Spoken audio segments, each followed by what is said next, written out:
এটা নিয়েছি ছোলা, কাঁচা ছোলা, কাঁচা বাদাম ভেজানো, মটর আগের দিন রাতে ভিজিয়ে রেখেছিলাম, তারপর সিদ্ধ করে নিয়েছি, ভাজা বাদাম, বিট নুন, এটা ঝুরি ভাজা লাস্টে দেবো।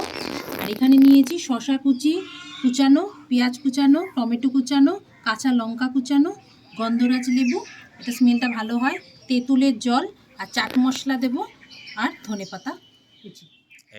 কাঁচা ছোলা, কাঁচা বাদাম, হ্যাঁ, কাঁচা বাদাম, কাঁচা ছোলা, মটর সিদ্ধ, মটর সিদ্ধ, পেঁয়াজ পেঁয়াজ কুচি।